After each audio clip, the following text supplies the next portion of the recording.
Hello बच्चों, this is my channel.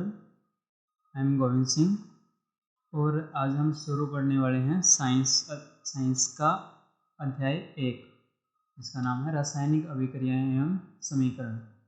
तो सबसे पहले हम चैप्टर शुरू करने से पहले उसके बारे में थोड़ा जान लेते हैं। इस चैप्टर में हमें क्या क्या पढ़ना है।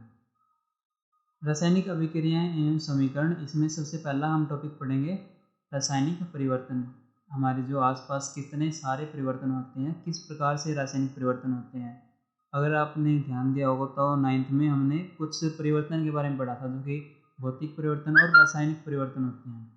भौतिक परिवर्तन क्या होता है? जो हम किसी भी चीज़ को तोड़ के या फिर कोई भी परिवर्तन होता है वो वापस अगर हम जोड़ेंगे तो उसी स्टेट में आ जाए। लेकिन रासायनिक जो परिवर्तन होता है वो वापस करने के बाद उसी स्टेट में नहीं आ सकता। जैसे कि हम कोई लोहे का टुकड़ा तोड़ देते हैं और वापस अगर हम उसको जोड़ना चाहेंगे तो वैसे ही जुड़ सकता है। लेकिन अगर कोई मोमबत्ती जल रही है तो उसके अंदर से रासायनिक परिवर्तन हो रहा है। जैसे मोमबत्ती जल रही है तो उसमें कार्बन जल रहा है और कार्बन किसके साथ जल रहा है? हवा में जो मौजूद होती है वो ऑक्सीजन प्रेजेंट होती है।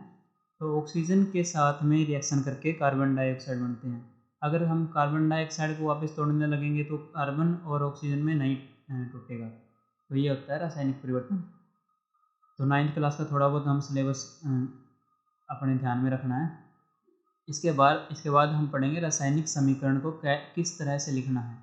तो रासायनिक अभिक्रियाएं होती है, रासायनिक अभिक्रियाओं को समीकरण के रूप में लिखते हैं। रासायनिक अभिक्रियाएं थोड़ी बड़ी होती हैं लिखने में, लेकिन अगर हम उनको ऐसे ही लिखते रहेंगे तो क्या होगा, हमारे पास एक तो पेज भरेगा और ज़्यादा टाइम भी लगेगा। तो इसके लिए हम क्या करेंगे, रासायनिक अभिक्रियाओं को समीकरण के रूप में लिखेंगे। समीकरण में क्या होता है, हम कुछ सिंबल का यूज करके उसमें लिखेंगे। इसके बाद है रासायनिक समीकरण को संतुलित करना। जो रासायनिक समीकरण होता है वो कंकाली होता है। कंकाली मतलब जो संतुलित नहीं होता। किसी के अंदर परमाणु एक तरफ परमाणु की संख्या ज़्यादा होती है तो दूसरी तरफ परमाणुओं की संख्या कम हो सकती है। तो इसीलिए ये कंकाली समीकरण होता है और इसी कंकाली समीकरण को हम संतुलित करेंगे। इसके बाद हम पढ़ेंगे अभिक्रियाओं के प्रकार। अभिक्रियाओं के प्रकार में हम कुछ अलग अलग प्रकार की संयोजन, वियोजन, विस्थापन, द्रव्य विस्थापन, इसके अलावा भी कुछ और अभिक्रियाएं हैं, उनके प्रकार पढ़ेंगे। और सबसे आखिरी में हमारे पास एक टॉपिक रहेगा संसारण और विकर्गंधिता। संसारण और विकर्गंधिता जो कि ऑक्सीजन के कारण होती है। संसारण मतलब जो लोहे पर जंग लग जाता है वो होता है, और विकर्गंधिता क्या है, जो हमारे पास तेल या फिर वसा की चीज़ें, दूध, घी, ये चीज़ होते हैं। अगर इसके अंदर ऑक्सीजन के साथ में क्या होता है, ये अगर खुला हम इनको छोड़ देंगे तो ऑक्सीजन के साथ में रिएक्शन करके इनके अंदर थोड़ी स्मेल आनी शुरू हो जाती है। ठीक है, तो सबसे पहला हम टॉपिक पढ़ेंगे रासायनिक परिवर्तन। रासायनिक परिवर्तन जिस प्रकार से हम देख लेते हैं, गर्मियों में दूध को कमरे के ताप पर छोड़ देना, इसमें क्या होगा, अगर ये भौतिक परिवर्तन है या रासायनिक परिवर्तन है, तो ये एक रासायनिक परिवर्तन है।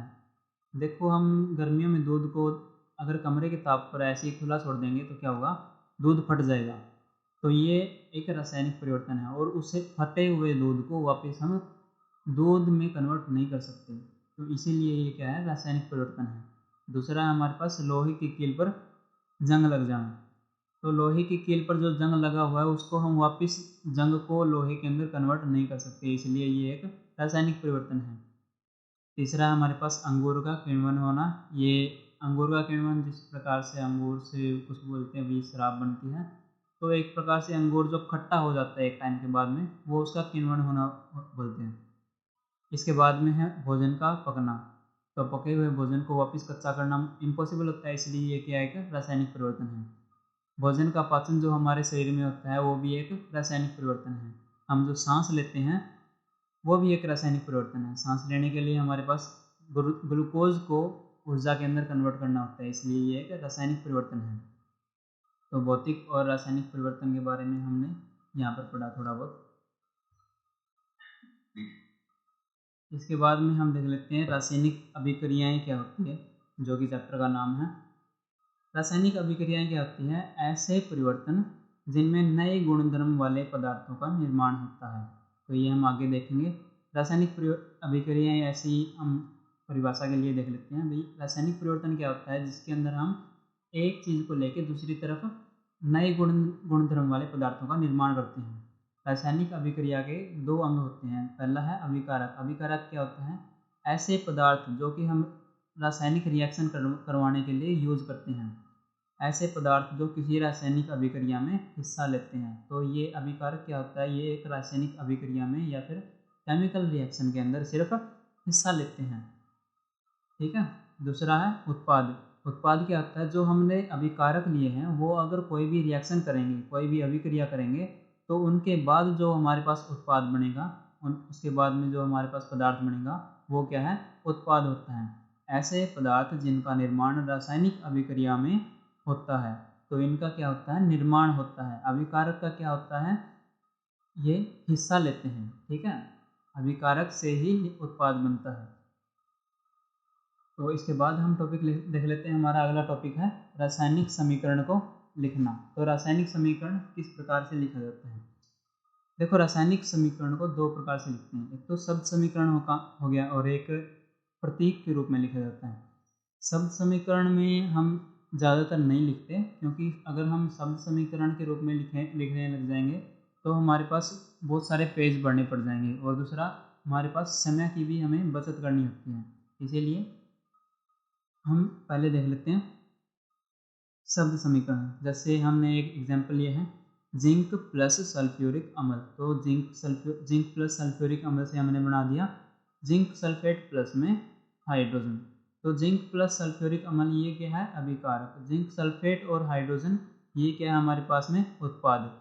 तो जिंक प्लस सल्फ्यूरिक अम्ल ये लेफ्ट हैंड साइड में लिखे जाते हैं, और जिंक सल्फेट जो हमारे पास में उत्पाद बने हैं, उत्पाद हमेशा राइट हैंड साइड में लिखे जाते हैं। ये एक नियम है, वैसे तो नियम नहीं है, लेकिन अगर हम वापस इसको उल्टा भी लिखेंगे तो अभी कोई फर्क नहीं पड़ेगा, वो हम आगे देखेंगे। भाई यहाँ पर एक डबल एरो का निशान लगा देते हैं इस प्रकार से, तो उससे एक फ़र्क पड़ता है। भाई यहाँ से हमने क्या बनाया, अभिकारक, दूसरा से उत्पाद बन गया। अगर हम ये वाला ऊपर वाला यूज़ करेंगे तो यहाँ पे अभिकारक है। अब इसी को हम रिएक्शन को वापस रिवर्सिबल बनाने लग जाएंगे, मतलब दोबारा इस रिएक्शन को इसी स्टेट में लेकर आएंगे, तो ये क्या हो जाएगा, यहाँ पे हमारे पास अभिकारक है और यहाँ पे उत्पाद है।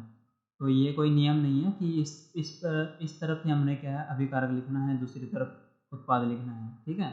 तो ये हमारे पास में शब्द समीकरण हो गया। शब्द समीकरण में जिस प्रकार हमने शब्दों के रूप में ये लिखा है, जिंक प्लस सल्फ्यूरिक अम्ल, दूसरा बना दिया हमने क्या, जिंक सल्फेट प्लस हाइड्रोजन।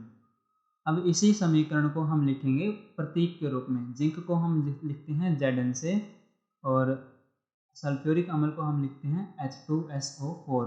देखो Zn में Z पहला अक्षर बड़ा होता है, वही इंग्लिश वाला जो हमारे पास फॉर्मूला होता है, पहला अक्षर बड़ा होता है, दूसरा अक्षर छोटा। और जो हमारे पास ये मैथमेटिकल करैक्टर लेने होते हैं, यहाँ पर पहला अक्षर बड़ा, और जो मैथ वाले जो हमारे पास करैक्टर लेंगे तो उनको क्या है, इनके पैर के अंदर रखेंगे, यहाँ पर बिल्कुल छोटा सा। ठीक है। यहाँ पे सल्फ्यूरिक अम्ल में हमने H2SO4 लिया है। H2 मतलब H हाइड्रोजन भी अकेला है, सल्फर भी अकेला है, ऑक्सीजन भी यहाँ पर अकेला है। ठीक है। यहाँ पर कोई SO ये कोई पूरा वर्ड नहीं है, ये सल्फर और ये ऑक्सीजन है। ठीक है। इसलिए हमने ये सारे के सारे कैपिटल लेटर में लिखे हैं। तो जिंक प्लस सल्फ्यूरिक अम्ल मतलब Zn प्लस H2SO4, ये क्या है, लेफ्ट हैंड साइड में हमारे पास अभिकारक हो गए। इससे हमें क्या बनाया, जिंक सल्फेट प्लस हाइड्रोजन। ठीक है। यहाँ पर जिंक सल्फेट है, Zn एक पूरा नाम है जिंक के लिए, Z बड़ा कैपिटल और N छोटा। ठीक है। सल्फ्यूरिक अम्ल जिंक सल्फेट में Zn बड़ा और N छोटा। अगला है सल्फर, ऑक्सीजन, और 4 जो है ऑक्सीजन के परमाणु। ठीक है। 4 हमने छोटा सा लिखा है, इसको पूरा नहीं लिखना होगा। ठीक है। तो जिंक सल्फेट प्लस हमने क्या बना दिया, अगला हाइड्रोजन गैस।